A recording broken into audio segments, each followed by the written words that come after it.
Hello दोस्तों, नमस्कार। आप सभी साथियों का स्वागत है आपके अपने यूट्यूब चैनल एक्सेस एकेडमी पर। उत्तर प्रदेश होमगार्ड भर्ती 2025 को लेकर के बड़ी और धमाकेदार खबर निकलकर सामने आ रही है और फाइनली आप सभी का इंतजार समाप्त हुआ। 45,000 पदों पर भर्ती का शासनादेश कर दिया गया जारी। नए शासनादेश में कई अहम बदलाव किए गए हैं। इसके साथ साथ भर्ती की योग्यता, आयु सीमा, सिलेबस, एग्जाम पैटर्न, चयन प्रक्रिया, इंपॉर्टेंट डॉक्यूमेंट्स, फिजिकल, हाइट, दौड़, वेतन जो है क्या रहने वाला है। इसके साथ साथ आवेदन फॉर्म कौन भर सकता है और आवेदन फॉर्म कब से शुरू होंगे, इसकी डिटेल जानकारी इस वीडियो में आपको मिलने वाली है। तो आप सभी साथियों से निवेदन है कि वीडियो को बिना स्किप किए हुए अंत तक देखें, जिससे वीडियो में शेयर की गई सारी जानकारी को आप आसानी से समझ सकें। वीडियो में आगे बढ़ने से पहले छोटी सी रिक्वेस्ट है, प्लीज वीडियो को लाइक करें, दोस्तों में शेयर अवश्य करें। जितने भाई बहन चैनल पर पहली बार विजिट कर रहे हैं और अभी तक चैनल से नहीं जुड़े हैं तो प्लीज चैनल को सब्सक्राइब करके बेल आइकन जरूर दबा लें, जिससे भर्ती से रिलेटेड आगे की लेटेस्ट और ऑफिशियल अपडेट समय समय पर आपको मिलती रहे। तो आइए दोस्तों, शुरू करते हैं आज का यह वीडियो और देखते हैं उत्तर प्रदेश में 45,000 पदों पर होमगार्ड भर्ती के शासनादेश से जुड़ी हुई डिटेल जानकारी का यह वीडियो। तो साथियों, जैसा कि आप सभी लोग जानते हैं, माननीय मुख्यमंत्री योगी आदित्यनाथ जी की तरफ से एक साल पहले उत्तर प्रदेश में 44,000 से अधिक होमगार्ड के पदों पर भर्ती का अनाउंसमेंट किया गया था और स्पष्ट किया गया था कि नया शासनादेश आएगा, उसके बाद भर्ती शुरू की जाएगी। अब उस पर अमल करते हुए उत्तर प्रदेश शासन की तरफ से होमगार्ड भर्ती के लिए नया शासनादेश जारी कर दिया गया है, जिसमें बड़े परिवर्तन जो है वो किए गए हैं भर्ती प्रक्रिया को लेकर के। यहां पर आप सभी लोग देख सकते हैं, होमगार्ड भर्ती की खबर को आज के सभी समाचार पत्रों ने प्रमुखता से अपने न्यूज़पेपर में स्थान दिया है। शासनादेश पर भी बात करेंगे। दोस्तों, सबसे पहले आप सभी लोग देख सकते हैं, अमर उजाला की तरफ से न्यूज दी गई है। 45,000 होमगार्डों की भर्ती का रास्ता साफ, गाइडलाइन मंजूर। उत्तर प्रदेश पुलिस भर्तियों प्रोन्नति बोर्ड करेगा भर्तियां, लिखित और शारीरिक मानक परीक्षा भी होगी। अगला न्यूज देखते हैं। अगला न्यूज जो है वो दैनिक जागरण की तरफ से है। उसने भी कहा है, खुशखबरी पुलिस भर्ती बोर्ड के माध्यम से होगी 45,000 होमगार्डों की भर्ती।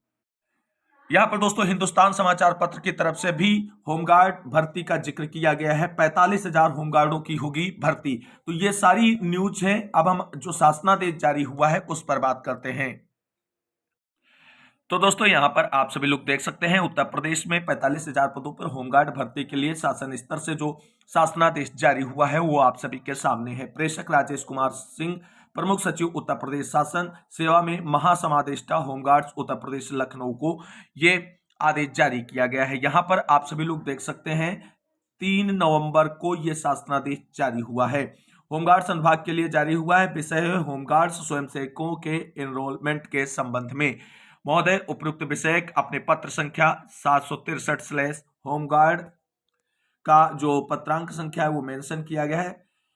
24/1/2025 का कृपया संदर्भ ग्रहण करने का कष्ट करें, जिसके द्वारा होमगार्ड स्वयं सेवकों की रिक्तियों को भरे जाने के संबंध में प्रस्ताव उपलब्ध कराया गया है। दूसरा पॉइंट है, इस संबंध में मुझे यह कहने का निर्देश हुआ है कि सम्यक विचारोपरांत होमगार्ड स्वयंसेवकों के एनरोल किए जाने के संबंध में पूर्व में निर्गत समस्त शासनादेशों को अवक्रमित करते हुए एतद द्वारा उत्तर प्रदेश राज्य होमगार्ड्स एनरोलमेंट मार्गदर्शिका निम्नवत निर्धारित की जाती है। उत्तर प्रदेश राज्य होमगार्ड्स एनरोलमेंट मार्गदर्शिका जो अब नई नियमावली के अकॉर्डिंग आई है वो पूरी यहाँ पर डिस्क्राइब की गई है। उत्तर प्रदेश राज्य होमगार्ड्स एनरोलमेंट मार्गदर्शिका मेंशन है। पहला पॉइंट है, उत्तर प्रदेश के समस्त जनपदों के होमगार्ड्स के रिक्त पदों पर निष्पक्ष एवं पारदर्शी एनरोलमेंट की कार्यवाही उत्तर प्रदेश पुलिस भर्ती एवं प्रोन्नति बोर्ड द्वारा की जाएगी। तो भर्ती प्रक्रिया पूरी कराने की जिम्मेदारी उत्तर प्रदेश पुलिस भर्ती एवं प्रोन्नति बोर्ड को दी गई है। अब शासनादेश का भाग संख्या 1 क्या है उस पर बात करते हैं। इनरोलमेंट है तो रिक्तियों की संख्या। तो होमगार्ड स्वयंसेवकों का एनरोलमेंट उनके निवास के जनपदों में उत्पन्न रिक्तियों के सापेक्ष होमगार्ड्स विभाग द्वारा प्रेषित अधियाचन के अनुसार किया जाएगा। पहला पॉइंट यहाँ पर क्लियर हो गया कि अपने ही जिले की भर्ती में आप आवेदन करें। आगे है, एनरोलमेंट का वर्ष का तात्पर्य किसी कैलेंडर वर्ष की 1 जुलाई से प्रारंभ होने वाली 12 मास की अवधि से है। एनरोलमेंट के वर्ष की 1 जुलाई को जनपदी इकाइयों में विद्यमान रिक्तियों की अवधारणा की जाएगी। जनपदवार रिक्तियों की अवधारणा जिला कमांडेंट द्वारा की जाएगी। जिला कमांडेंट होमगार्ड्स वर्ष के दौरान भरी जाने वाली रिक्तियों की संख्या और अनुसूचित जातियों, अनुसूचित जनजातियों और अन्य पिछड़ा वर्ग तथा आर्थिक रूप से कमजोर वर्गों के अभ्यर्थियों के लिए आरक्षित की जाने वाली रिक्तियों की संख्या अवधारित करते हुए उसकी सूचना कमांडेंट जनरल होमगार्ड्स को उपलब्ध कराएंगे। रिक्तियों को अवधारित करते हुए समय पुरुष तथा महिला के लिए रिक्तियों को की अलग अलग संख्या स्पष्ट की जाएगी। अब यहां पर एक पॉइंट और क्लियर हो गया कि कोई भी पुरुष या महिला अभ्यर्थी इसके लिए आवेदन कर सकता है जो इस भर्ती के लिए निर्धारित इस शासनादेश के अकॉर्डिंग योग्यताओं तथा अन्य एलिजिबिलिटी क्राइटेरिया को पूरा करता होगा। आगे है अनुसूचित जातियों, अनुसूचित जनजातियों, अन्य पिछड़ा वर्ग तथा आर्थिक रूप से कमजोर वर्गों के लिए आरक्षण की गणना उपलब्ध रिक्तियों के अनुसार की जाएगी। होमगार्ड्स एनरोलमेंट के संबंध में महासमादेष्टा होमगार्ड्स द्वारा जनपदवार रिक्तियों की सूची आरक्षण की गणना के बाद संकलित कर निर्धारित प्रारूप में उत्तर प्रदेश पुलिस भर्ती एवं प्रोन्नति बोर्ड को उपलब्ध कराएगा। रिक्तियों की अवधारणा के पश्चात अपेक्षित या निर्धारित अर्हताओं सहित होमगार्ड्स के एनरोलमेंट हेतु उत्तर प्रदेश पुलिस भर्ती एवं प्रोन्नति बोर्ड द्वारा जनपदवार रिक्तियों पर एनरोलमेंट हेतु ऑनलाइन आवेदन पत्र आमंत्रित किए जाएंगे। तो आवेदन की प्रक्रिया यहाँ पर ऑनलाइन होगी दोस्तों, ये प्रोसेस आपने यहाँ पर क्लियर समझ लिया। अब इस भर्ती के लिए पात्रता क्या है, ये बहुत इंपॉर्टेंट है। तो यहाँ पर शारीरिक व मानसिक दोष से युक्त तथा दिव्यांग व्यक्ति होमगार्ड्स के पद पर एनरोलमेंट के लिए पात्र नहीं होंगे। दूसरा पॉइंट है, होमगार्ड्स के पद पर एनरोलमेंट के लिए यह आवश्यक है कि अभ्यर्थी उस जनपद का मूल निवासी हो जिस जनपद की रिक्ति के सापेक्ष आवेदन किया गया हो, यानी अपने ही जिले में आवेदन कर सकते हैं, अदर डिस्ट्रिक्ट में आप आवेदन नहीं कर सकते हैं। तीसरा पॉइंट है, सार्वजनिक या शासकीय या अर्धशासकीय अथवा सार्वजनिक उपक्रम की सेवाओं में नियमित रूप से कार्यरत व्यक्ति होमगार्ड्स के पद पर एनरोलमेंट हेतु पात्र नहीं होगा। यानी कोई भी व्यक्ति अगर सार्वजनिक, शासकीय या अर्धशासकीय अथवा सार्वजनिक उपक्रम में अपनी सेवाएं नियमित रूप से दे रहा है, कार्य कर रहा है, तो वो इसके लिए आवेदन नहीं कर सकता है। अगला पॉइंट है, संघ सरकार या किसी राज्य सरकार द्वारा या किसी स्थानीय प्राधिकारी द्वारा या संघ सरकार या किसी राज्य सरकार के स्वामित्व अधीन या नियंत्रण अधीन किसी निगम या निकाय द्वारा पदच्युत व्यक्ति भी होमगार्ड्स के पद पर एनरोलमेंट के लिए पात्र नहीं होगा। अगला पॉइंट है, किसी न्यायालय में कोई आपराधिक मुकदमा विचाराधीन होने की स्थिति में अभ्यर्थी होमगार्ड्स के पद पर एनरोलमेंट के लिए पात्र नहीं होंगे। अगला पॉइंट, होमगार्ड के पद पर एनरोलमेंट के लिए ऐसा पुरुष या महिला अभ्यर्थी पात्र नहीं होगा या होगी जिसकी एक से अधिक पत्नियां या पति जीवित हों, ये भी ध्यान रखना। तो ये पात्रताएं होंगी, यानी कौन कौन अभ्यर्थी इसमें आवेदन नहीं कर सकता है, जो निर्योग्यताएं हैं उसको मेंशन कर दिया गया है।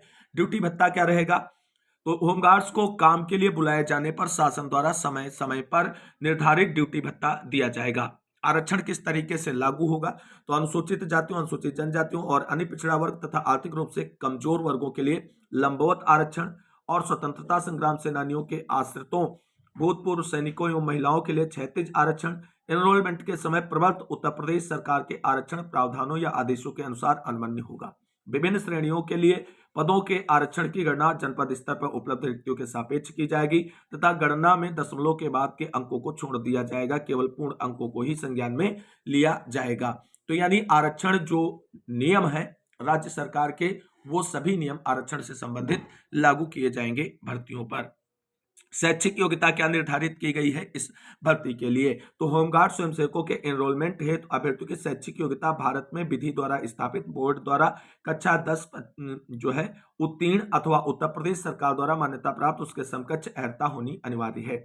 कक्षा 10 पास अभ्यर्थी इसमें आवेदन कर सकते हैं। अब इसके ऊपर कोई अभ्यर्थी इंटर कर लिया है, बीए कर लिया है, एमए कर लिया है और अगर वो इसकी आयु सीमा के अंदर आता है तो अवश्य आवेदन कर सकता है। माध्यमिक शिक्षा परिषद उत्तर प्रदेश द्वारा हाई स्कूल के समकक्ष मान्यता प्राप्त विभिन्न परीक्षा संस्थाओं द्वारा संचालित परीक्षाओं को इस निमित्त हाई स्कूल के समकक्ष स्वीकार किया जाएगा। यानी हाई स्कूल शैक्षिक योग्यता है, उसके समकक्ष अगर कोई आपकी शैक्षिक योग्यता है तो भी आप अप्लाई कर सकते हैं। आवेदन करते समय अभ्यर्थी को अपेक्षित शैक्षिक अर्हता अवश्य धारित करनी होगी तथा उसकी अंक तालिका अथवा प्रमाण पत्र आवेदन के साथ प्रस्तुत करना अनिवार्य होगा। 10वीं कक्षा की परीक्षा में सम्मिलित हुए अथवा सम्मिलित होने वाले अभ्यर्थी पात्र नहीं होंगे। यानी मान लीजिए भर्ती का विज्ञापन आ जाए और उस वर्ष जो कक्षा 10 में अभ्यर्थी पेपर दे रहे हैं या एग्जाम दे चुके हैं, उनका रिजल्ट नहीं आया है तो वो इसके लिए पात्र नहीं होंगे। भर्ती के आवेदन फॉर्म शुरू होने से पहले आपकी शैक्षिक योग्यता पूरी होनी चाहिए, ये बात आपको ध्यान रखनी है। अधिमानी अर्हताएं क्या निर्धारित की गई हैं, तो अभ्यर्थियों को अधिमान के अंतर्गत निम्नानुसार अतिरिक्त अंक जो है दिया जाएगा। तो एनसीसी प्रमाण पत्र धारकों के लिए किस तरीके से जो है अतिरिक्त अंक निर्धारित है, तो सी प्रमाण पत्र के लिए 3 अंक, बी प्रमाण पत्र के लिए 2 अंक, ए प्रमाण पत्र के लिए 1 अंक और भारत स्काउट गाइड एंड प्रमाण पत्र धारकों को 1 अंक दिया जाएगा। आगे यहां पर देख सकते हैं यूपीएसडीएमए के तत्वाधान में आयोजित आपदा मित्र प्रशिक्षण प्रमाण पत्र धारकों को उपरोक्त बिंदु संख्या 7 के क्लास 1 में अंकित अधिमानी अर्हताओं में दिए गए अंकों के साथ साथ 3 अंक पृथक से प्रदान किए जाएंगे। अगला है अभ्यर्थी द्वारा 4 पहिया वाहनों के वैध ड्राइविंग लाइसेंस धारक होने की स्थिति में अधिमानी अर्हता में दिए गए अंकों के साथ साथ 1 अंक पृथक से प्रदान किया जाएगा। एज क्राइटेरिया क्या निर्धारित की गई भर्ती के लिए? अभ्यर्थी की आयु कम से कम 18 वर्ष एवं अधिक से अधिक 30 वर्ष होनी चाहिए। आयु की गणना एनरोलमेंट के वर्ष की 1 जुलाई को अभ्यर्थी की आयु के आधार पर की जाएगी। तो न्यूनतम एज क्राइटेरिया 18 वर्ष और अधिकतम एज 30 वर्ष निर्धारित की गई है सामान्य वर्ग के अभ्यर्थियों के लिए। अन्य पिछड़ा वर्ग, अनुसूचित जाति, अनुसूचित जनजाति और ऐसे अन्य श्रेणियों के अभ्यर्थी जो केवल उत्तर प्रदेश के मूल निवासी हैं उनके लिए अधिकतम आयु सीमा में छूट दी जाएगी। यथार्थ शासन द्वारा प्रवर्तित नियमों शासनादेशों में निहित प्रावधानों के अनुसार जो है एज में छूट अनुमन्य होगी। आयु के प्रमाण पत्र के रूप में हाई स्कूल अथवा समकक्ष परीक्षा के अंक पत्र या प्रमाण पत्र ही मान्य होंगे। आगे देख सकते हैं भूतपूर्व सैनिकों की आयु, सेना में की गई सेवा अवधि को उनकी वास्तविक आयु के घटाने पर निर्धारित आयु सीमा से 3 वर्ष से अधिक नहीं होगी। भूतपूर्व सैनिक जो है उनके लिए श्रेणी के अंतर्गत आरक्षण के लाभ को प्राप्त करने के प्रयोजन के लिए आवश्यक है कि उसने आवेदन करने की अंतिम तिथि तक भूतपूर्व सैनिक का दर्जा पहले ही प्राप्त कर लिया हो। अधिकतम आयु सीमा में ऐसे अभ्यर्थियों जिन्हें विभिन्न श्रेणियों में आने के कारण आयु सीमा में छूट की पात्रता है उन्हें केवल उसी श्रेणी के आधार पर आयु सीमा में छूट दी जाएगी जिसमें उन्हें आयु सीमा में अधिकतम छूट की अनुमन्यता है। आवेदन शुल्क क्या है? तो होमगार्ड्स स्वयं सेवक के एनरोलमेंट है तो अभ्यर्थियों से लिए जाने वाले आवेदन शुल्क का निर्धारण कमांडेंट जनरल होमगार्ड्स से विचार विमर्श करने के पश्चात उत्तर प्रदेश पुलिस भर्तियों प्रोन्नति बोर्ड द्वारा किया जाएगा। दूसरा भाग क्या होगा? आवेदन। आवेदन पत्र की प्रकृति, स्वरूप तथा उसमें निहित शर्तों का निर्धारण उत्तर प्रदेश पुलिस भर्तियों प्रोन्नति बोर्ड द्वारा किया जाएगा। परीक्षा कैसे होगी? तो अभ्यर्थियों की परीक्षा के निम्न चरण होंगे। पहले लिखित परीक्षा होगी। इस बार देख लीजिए होमगार्ड्स के भी लिए भी रिटन एग्जाम रख दिया गया है। ऐसे अभ्यर्थियों जिनके आवेदन पत्र सही पाए जाएंगे उनसे लिखित परीक्षा में सम्मिलित होने की अपेक्षा की जाएगी। लिखित परीक्षा में वस्तुनिष्ठ प्रकार के प्रश्न रखे जाएंगे यानी बहुविकल्पी टाइप की ये पेपर होंगे। लिखित परीक्षा 100 अंकों की होगी जिसकी समयावधि 2 घंटे की होगी। लिखित परीक्षा एक विषय सामान्य ज्ञान की होगी। परीक्षा का पाठ्यक्रम तथा परीक्षा की प्रक्रिया का विनिश्चयन उत्तर प्रदेश पुलिस भर्ती एवं प्रोन्नति बोर्ड द्वारा किया जाएगा। औपबंधिक श्रेष्ठता सूची क्या लागू की गई है? तो अभ्यर्थियों की लिखित परीक्षा में प्राप्त अंकों तथा प्रस्तर 7 में अंकित अधिमानी अर्हताओं के आधार पर अंकों को जोड़ने के उपरांत सभी अभ्यर्थियों की जिलावार सूची श्रेष्ठता क्रम में तैयार की जाएगी। यानी इसकी जो मेरिट लिस्ट फाइनल बनेगी वो जिलेवार बनेगी, top to bottom merit list के आधार पर बनेगी। जनपद में उपलब्ध रिक्तियों के दृष्टिगत तथा आरक्षण के विभिन्न प्रावधानों के आलोक में पर्याप्त संख्या में अभ्यर्थियों के अभिलेखों की समीक्षा व शारीरिक मानक परीक्षा के लिए उत्तर प्रदेश पुलिस भर्ती एवं प्रोन्नति बोर्ड द्वारा आहूत किया जाएगा। अभ्यर्थियों की संख्या का विनिश्चयन उत्तर प्रदेश पुलिस भर्ती एवं प्रोन्नति बोर्ड द्वारा जनपद में उपलब्ध रिक्तियों के आधार पर किया जाएगा। अभिलेखों की समीक्षा एवं शारीरिक मानक परीक्षण। लिखित परीक्षा में अधिमानी अर्हता के अंकों के आधार पर औपबंधिक श्रेष्ठता सूची में सम्मिलित किए गए अभ्यर्थियों को अभिलेखों की परीक्षा यानी डॉक्यूमेंट वेरिफिकेशन एवं शारीरिक मानक परीक्षण में सम्मिलित किया जाएगा। अभिलेखों की समीक्षा एवं शारीरिक मानक परीक्षण के स्थल व समय का निर्धारण उत्तर प्रदेश पुलिस भर्ती एवं प्रोन्नति बोर्ड द्वारा किया जाएगा जिसे यथा समय वेबसाइट पर अभ्यर्थियों के सूचनार्थ प्रकाशित किया जाएगा। अभ्यर्थियों के अभिलेखों की समीक्षा एवं शारीरिक मानक परीक्षण के लिए निम्नानुसार जनपदों में बोर्ड गठित किया जाएगा। जिला मजिस्ट्रेट द्वारा नामित कोई डिप्टी कलेक्टर अध्यक्ष होगा। जिला पुलिस प्रभारी द्वारा नामित कोई पुलिस उप अधीक्षक सदस्य होगा। जिला विद्यालय निरीक्षक द्वारा नामित कोई राजपत्रित अधिकारी सदस्य होगा। मुख्य चिकित्सा अधिकारी द्वारा नामित कोई चिकित्सा अधिकारी इसका सदस्य होगा। अभिलेखों की समीक्षा एवं शारीरिक मानक परीक्षण की विस्तृत प्रक्रिया का अवधारणा बोर्ड द्वारा किया जाएगा। अभिलेखों की समीक्षा में अभ्यर्थी द्वारा प्रस्तुत प्रमाण पत्रों का मिलान किया जाएगा तथा अधिमानी अर्हता से संबंधित प्रमाण पत्रों की पुष्टि न होने पर इस तथ्य का स्पष्ट उल्लेख अभ्यर्थियों की पत्रावली में किया जाएगा तथा अधिमानी अर्हता के अंकों को अभ्यर्थियों के अंकों से उत्तर प्रदेश पुलिस भर्तियों पूर्ति बोर्ड द्वारा घटा दिया जाएगा। शारीरिक मानक क्या निर्धारित किए गए हैं, यह सबसे इंपॉर्टेंट है। जो भी भाई बहन होमगार्ड भर्ती का सपना देख रहे थे वो अपनी हाइट को क्लियर कर लें कि अगर आप उस हाइट के अंदर आते हैं तभी आप इसमें आवेदन कर पाएंगे, क्योंकि इसमें हाइट और अन्य चीजों का बहुत ही इंपॉर्टेंस होता है। तो यहाँ पर देख सकते हैं पुरुष अभ्यर्थियों के लिए जो है ऊंचाई सीना बिना फुलाए, सीना फुलाने पर सबको दिया गया। तो सामान्य अभ्यर्थी, अनुसूचित जात एवं अन्य पिछड़ा वर्ग के लिए ऊंचाई जो है 168 सेंटीमीटर न्यूनतम रखी गई है। न्यूनतम 79 सेंटीमीटर सीना होना चाहिए बिना फुलाए, और फुलाने पर यह 84 सेंटीमीटर होना चाहिए। अनुसूचित जनजाति के अभ्यर्थियों के लिए हाइट 160 सेंटीमीटर, सीना बिना फुलाए 77 सेंटीमीटर और सीना फुलाने पर 82 सेंटीमीटर होना चाहिए। वहीं महिला अभ्यर्थियों के लिए जो है वो हाइट कितनी निर्धारित की गई, तो हाइट निर्धारित की गई 152 सेंटीमीटर, और सामान्य वर्ग, अन्य पिछड़ा वर्ग और अनुसूचित जाति के लिए, अनुसूचित जनजाति के लिए हाइट निर्धारित की गई 147 सेंटीमीटर। वजन यहाँ पर न्यूनतम 140 किलोग्राम और अनुसूचित जनजातियों की महिला अभ्यर्थियों के लिए भी 40 किलोग्राम है। शारीरिक मानक परीक्षा में सफल अभ्यर्थियों के नामों को उत्तर प्रदेश पुलिस भर्तियों पूर्ति बोर्ड द्वारा यथा समय वेबसाइट पर प्रदर्शित किया जाएगा। शारीरिक दक्षता परीक्षा यहाँ पर है। तो शारीरिक मानक परीक्षा में सफल अभ्यर्थी को शारीरिक दक्षता परीक्षा में सम्मिलित किया जाएगा जो अहर्कारी प्रकृति की होगी। शारीरिक दक्षता परीक्षा के कोई अंक नहीं दिए जाएंगे। शारीरिक दक्षता परीक्षण के स्थल एवं समय का निर्धारण उत्तर प्रदेश पुलिस भर्तियों पूर्ति बोर्ड द्वारा किया जाएगा और इसे यथा समय बोर्ड की वेबसाइट पर प्रदर्शित किया जाएगा। इस परीक्षा को संचालित किए जाने हेतु उत्तर प्रदेश पुलिस भर्ती एवं पूर्ति बोर्ड द्वारा आवश्यकता अनुसार समितियों का गठन किया जाएगा। अब यहाँ पर जो है आप सभी लोग देख सकते हैं कि शारीरिक दक्षता यानी दौड़ के बारे में बात की गई है। शारीरिक दक्षता परीक्षा में अर्ह होने के लिए पुरुष अभ्यर्थियों को 4.8 किलोमीटर की दौड़ 28 मिनट में तथा महिला अभ्यर्थियों हेतु 2.4 किलोमीटर की दौड़ 16 मिनट में पूरी करनी आवश्यक है। तो दौड़ भी रखी गई है। जो निर्धारित अभ्यर्थी निर्धारित समय में दौड़ पूरी नहीं करते वह एनरोलमेंट के लिए पात्र नहीं होंगे तथा उसी स्तर पर चयन प्रक्रिया से वो बाहर हो जाएंगे। अब यहाँ पर आगे आप सभी लोग देख सकते हैं कि एनरोलमेंट है तो उपयुक्त अभ्यर्थियों की सूची कैसे बनेगी यानी मेरिट लिस्ट कैसे बनेगी। तो लिखित परीक्षा के प्राप्तांकों में अधिमानी अर्हता एवं यूपीएसडीएमए द्वारा आयोजित आपदा मित्र प्रशिक्षण या वाहन चालन से संबंधित प्रमाण पत्र धारकों को अनुमानी अंकों को जोड़ते हुए श्रेष्ठाक्रम में श्रेणीवार या आरक्षण व प्रत्येक जनपद के अभ्यर्थियों की पृथक पृथक चयन सूची जनपदवार तैयार की जाएगी। 2 या 2 से अधिक अभ्यर्थियों के अंक समान होने पर क्रम का निर्धारण निम्नानुसार किया जाएगा। 2 या 2 से अधिक अभ्यर्थियों के अंक समान होने पर अधिक आयु के अभ्यर्थी को वरीयता प्रदान की जाएगी। दूसरा पॉइंट है यदि उपयुक्त विचारण के बाद भी 2 या 2 से अधिक अभ्यर्थियों के अंक समान है तो अभ्यर्थी की अधिमानता का उदाहरण हाई स्कूल प्रमाण पत्र में उल्लिखित उनके नामों के अंग्रेजी वर्णमाला के क्रम के अनुसार किया जाएगा। प्रतीक्षा सूची को लेकर के भी कोई बात की गई है। तो होमगार्ड्स एनरोलमेंट है तो किसी भी प्रकार की कोई वेटिंग लिस्ट जारी नहीं की जाएगी। तीसरा पॉइंट यहाँ पर है जो है वो है आपके स्वास्थ्य परीक्षण को लेकर के। ये आप सभी लोग जानते हैं कि इसमें निर्धारित किया जाता है। फिर चरित्र सत्यापन की बात भी यहाँ पर की गई है। तो ये पूरा शासनादेश है उत्तर प्रदेश भर्ती जो होने जा रही होमगार्ड की उसके लिए।